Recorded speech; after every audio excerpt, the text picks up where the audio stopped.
Israel Iran जंग के बीच भारत की बड़ी रक्षा डील। रूस से 5S-400 सुदर्शन डिफेंस सिस्टम खरीदेगा भारत।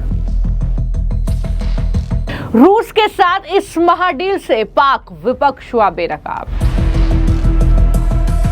अमेरिका इस्राइल ने मिलकर ईरान के खिलाफ जो जबरदस्त जंग छेड़ी है, इस जंग के बीच बड़ी खबर जो सामने आ रही है वो ये कि भारत ने एक ऐसा खतरनाक हथियार खरीदने की तैयारी कर ली है जो दुश्मनों के छक्के छुड़ा देगी। दरअसल भारत ने रूस से बड़ी रक्षा डील की है और खबर यह है कि भारत रूस से 5S-400 सुदर्शन डिफेंस सिस्टम खरीदेगा। रक्षा मंत्रालय जल्द ही वायुसेना के प्रस्ताव को मंजूरी के लिए आगे बढ़ाएगा। न्यूज एजेंसी एनआई के सूत्रों के हवाले से यह खबर सामने आई है कि पिछले साल ऑपरेशन सिंदूर के दौरान S-400 सिस्टम के प्रदर्शन के बाद और उसे खरीदने का फैसला लिया गया है। रक्षा अधिकारियों ने बताया है कि नए सिस्टम को पूर्वी और पश्चिमी दोनों सीमाओं पर तैनात किया जाएगा। इससे चीन और पाकिस्तान दोनों मोर्चों पर भारत की हवाई जो क्षमता है वो मजबूत होगी, हवाई जो सुरक्षा है वो मजबूत होगी। ऑपरेशन सिंदूर के दौरान S-400 सिस्टम ने अहम भूमिका निभाई थी और पाकिस्तान के 5 से 6 लड़ाकू विमानों और एक जासूसी विमान को 300 किलोमीटर से ज्यादा दूरी पर मार गिराया था। वायुसेना ने S-400 को भारत की हवाई सुरक्षा रणनीति का गेम चेंजर बताया था और उसके बाद अब ये बड़ी खबर है कि 5 और S-400 सिस्टम जो है वो भारत खरीदेगा रूस से।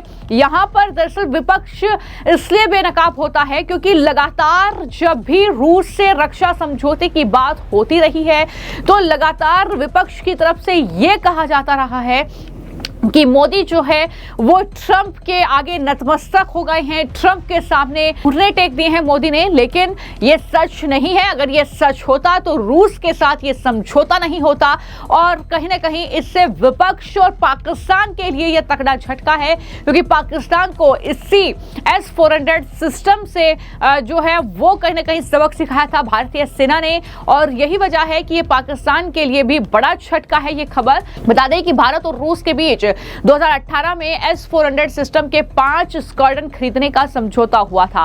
अब तक इनमें से 3 स्क्वाड्रन भारतीय वायुसेना में शामिल होकर ऑपरेशनल हो चुके हैं जबकि बाकी की आपूर्ति जो है वो प्रोसेस में है और वायुसेना S-400 सिस्टम के लिए बड़ी संख्या में अतिरिक्त मिसाइलें भी खरीदने पर विचार कर रही है। इसके लिए रूस के साथ बातचीत जारी है और जल्द ही टेंडर फिर से जारी किया जा सकता है। ये बड़ी जानकारी सामने आई है।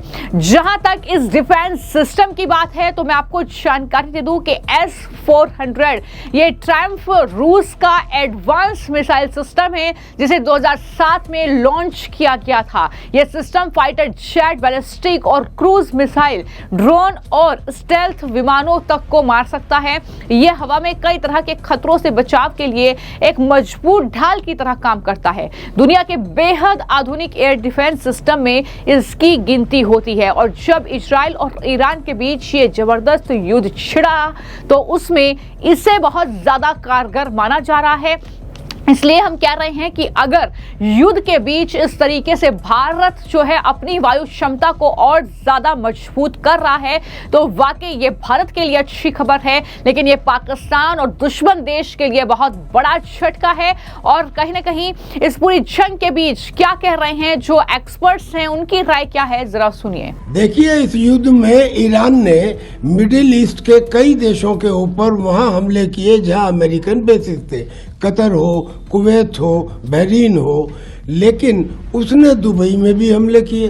दुबई में तो कोई मिलिट्री बेस नहीं है, लिहाजा दुबई ने ये कहा कि हम रिटेलिएट करेंगे।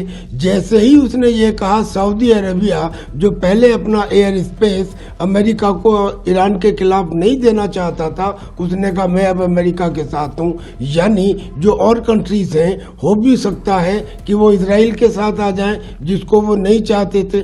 यानी कि एक बदलाव और एक बढ़ता हुआ दायरा भी। बढ़ता हुए दायरे का तो अंदेशा ये कि शायद महायुद्ध में ना बदल जाए, और बदलाव का इफेक्ट ये कि अब चूंकि खोमेनी को मारा जा चुका है, वहाँ पे सत्ता परिवर्तन होता है, और अगर वहाँ एक डेमोक्रेटिक सरकार आ जाती है, यानी कि वहाँ इस्लामिक शासन खत्म हो जाता है, तो बहुत मुमकिन है पहलवी में पहले की तरह, जैसे पहलवी के समय में अमेरिका ने ईरान को खुद होके न्यूक्लियर टेक्नोलॉजी दी थी, शायद अब भी वो दोबारा दे दे।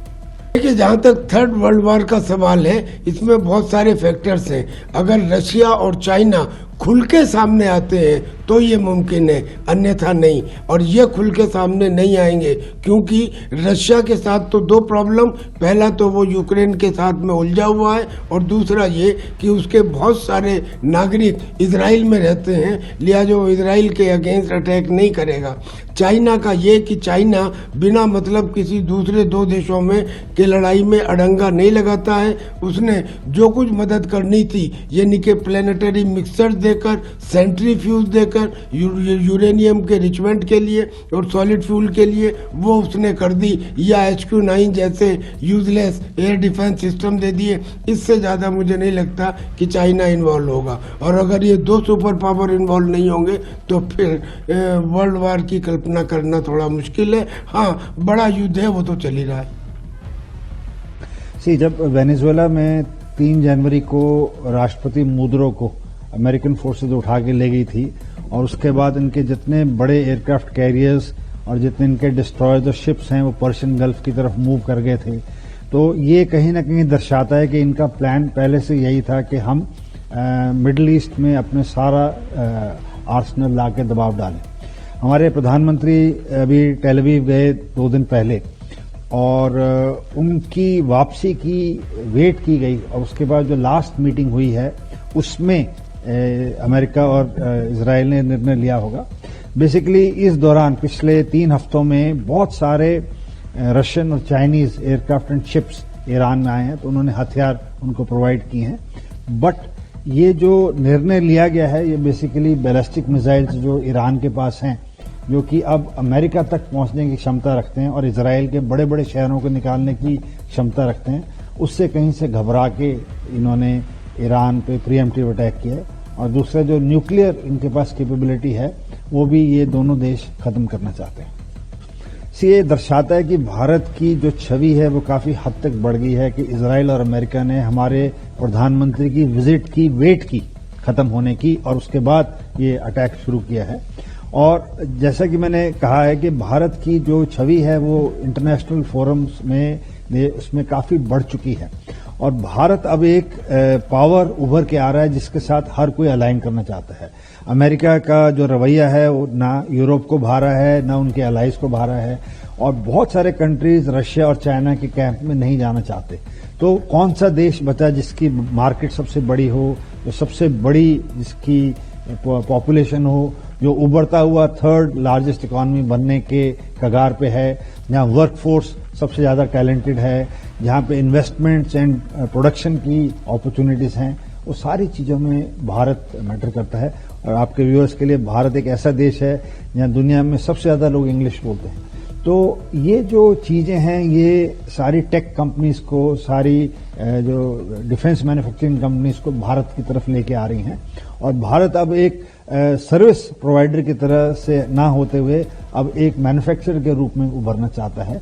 तो ये जो जंग है, जो युद्ध शुरू हुआ है, ये क्या अनफोल्ड करता है, बट भारत इसको बहुत क्लोजली देखेगा, और मेरी नजर से पाकिस्तान काफी हद तक दबाव में होगा इस वक्त, क्योंकि पाकिस्तान पे अमेरिका का दबाव होगा कि उनकी जो एयर बेसेस हैं, जो उनकी एयर स्पेस है, उसको वो यूज करना चाहते हैं। तो जो पाकिस्तान की जनता है वो इस वक्त देख रही है कि पाकिस्तान अफगानिस्तान के साथ युद्ध कर रहा है, बलोचिस्तान में अनरेस्ट है, और बगल में ईरान में युद्ध शुरू हो गया है। जबकि उनके बेसिस अगर यूज हुए, जो जनता है वो कहेगी कि आप अपनी जनता को तो कहते हैं कि हम ईरान के साथ हैं, बट अमेरिका को मदद करके आप ईरान पे हमले की अनुमति दे रहे हैं।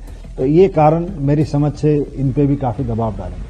तो कहीं ना कहीं S-400 का जो डिफेंस मार्केट में वैल्यू है वो बढ़ी है। एक तरफ दुनिया के तकनीकी रूप से अग्रणी देशों के एयर डिफेंस सिस्टम फेल हो रहे हैं, दूसरी तरफ रूसी एयर डिफेंस मैदान में हर खतरे से निपटने में सक्षम नजर आते हैं।